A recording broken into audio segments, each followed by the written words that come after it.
Hey guys, welcome. This class is gonna kind of take it back to basics. We are going to practice engaging our core, pelvic floor. I've done a video like this before, but it's always good to revisit and it might sound a little different. We'll do a couple different exercises. This core work, or the way you engage your core and optimizing it, will help you get stronger faster. So I'm going to talk to you for a second. It's a little bit of a lecture. I'm going to try to keep it just to a couple minutes. You can come to lying down if you'd like. That's where we're going to start. But the two components of being able to engage your core properly, well, there's a few, but the two important ones is, one, you're keeping the shape of your spine when you engage your core. And two, you're engaging your pelvic floor with it as well. Once you can do those things together, they become second nature, and it will allow you to get a stronger core, but then overall strengthen your body quicker. When we have a strong core, it allows us to get stronger in other areas, like our arms, our legs, all those things. But having the core to do it, the center to hold us upright, and to have strong legs, it's gonna make everything a little easier. So that's why I love Pilates and find the core work so important, and why we're going back to basics. So come to lying down if you are not already. And we're gonna talk about neutral spine. Pilates teachers talk about this a lot. Personal trainers talk about this a lot. So when you're in neutral spine, what that means is you have a low back curve. You're in the natural curve of your spine. I'm gonna have my arms out wide so you can see my low back. If you're a visual person, you can sit up and kind of see what I'm doing first. You can have your arms down by your side, but I want you to see my low back curve here. So your bony hip landmarks, so these two bony hip landmarks, like little lights, these are called your ASIS, your anterior superior iliac spine, ASIS, we'll keep it at that. And your pubic bone, so that bony front of your pubic area, those need to be in line with one another, or flat. So you're not tucking your tail, your pubic bone isn't lifted higher, you're not overarching your low back, so your hip bones are higher. They're as even as possible. Again, might not be perfect, and that's okay. And then if you were to take your hand, or maybe even just a couple fingers, you could put your hand underneath your low back. We all have different shaped spines, different shaped bodies. I have a really big low back curve, so I can fit my whole hand.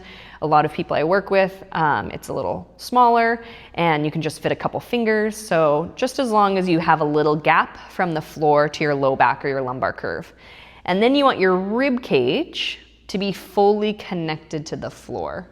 So I see a lot of people, if they overarch, that's how my body tends to want to sway, that if you overarch, your rib cage is off of the floor, and this is gonna be really stressful in your back. So you want your rib cage down, low back curve, shoulders down, and then your head nice and heavy.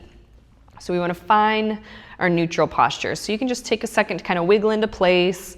You can tuck your tail and untuck your tail, kind of finding just the perfect spot where your pelvis wants to be. And then coming to that perfect spot, you can have your eyes closed, you can have a soft gaze, or if you need to sit up and look up for a second, you can do that.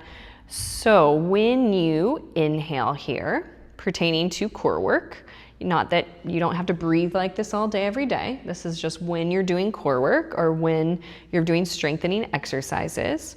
So when you inhale, you're filling up your chest, and you want to think of taking a 3-dimensional breath.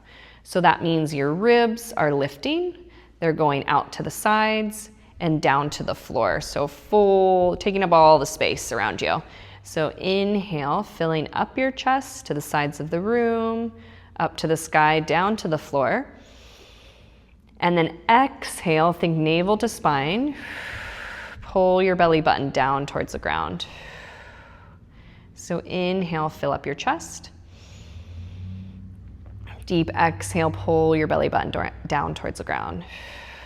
So 2 things here to keep it in your deep transverse abdominis muscle. This is our deep core we're working. You want to keep the shape of your spine, so low back curve is there, and you want to keep your glutes out of it. That's what a lot of people will tend to do, is when they exhale, they'll tuck their tail and push their low back because they're sucking their belly button in really hard. But you want to keep your low back curve and pull your belly button down at the same time. Like, this all will take practice, so it's okay if it doesn't link up right away. And then you want to keep your glutes out of it. So our glutes are really big muscles, they're really strong, and they'll want to squeeze and like take on work. So you're keeping them out of it, they're keeping them soft, and just bringing it into this center half of your body. So think of from your rib cage to your hip bones, wrapping around all the way to your spine. So that's that big, deep abdominal muscle we're working. So just practice that 3 more times. So inhale, filling up your chest. Deep exhale, navel to spine. Inhale, fill up your chest. Nice deep exhale, navel to spine. 1 more time together.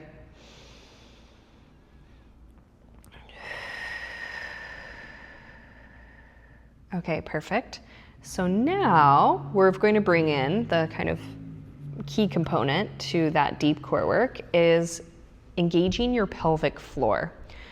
So this may feel like at first that you might not feel anything, that I'm going to tell you, I'll walk you through how to engage your pelvic floor, but you might be like, I'm not feeling anything at all down there. And that's okay, totally normal. Also, you might just be like, I don't know if I'm doing this right. It's okay. That's why we're just practicing it. So, as you inhale, just like you were doing, you're gonna do the exact same thing.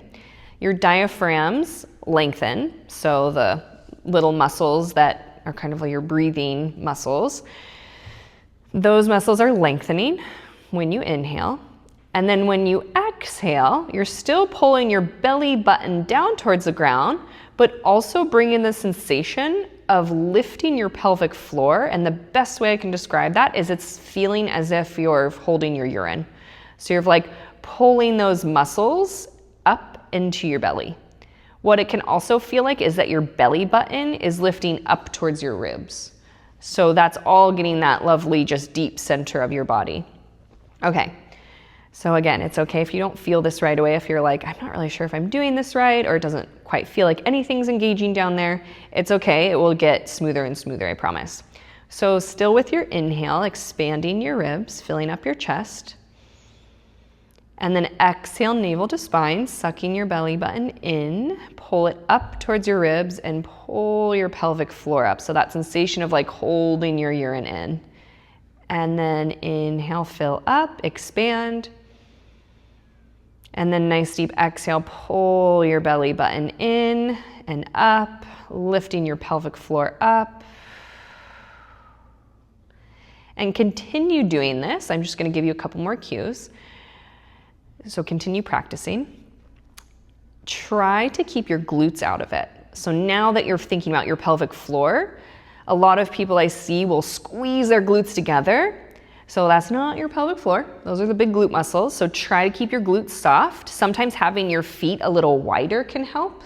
So you're not tempted to squeeze your glutes together. And it's okay if you are squeezing your glutes together. Like it's not gonna hurt you or anything like that, but try to practice not squeezing your glutes while you do this deep core work. And then let's do that 3 more times. So inhale, filling up your chest. Nice deep exhale, navel to spine, lifting your pelvic floor. Inhale, fill your chest. Exhale, lift your pelvic floor. 1 more time together.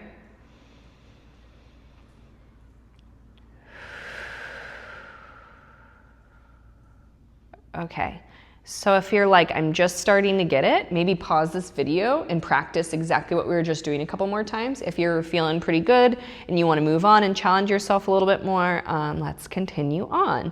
So keep your spine neutral. It's a little bit more supportive, easier to engage your core while you're just laying down here like this. But now we're gonna start lifting our legs, and then we'll start lifting our chest, and that's when things get a little more challenging to focus on the core.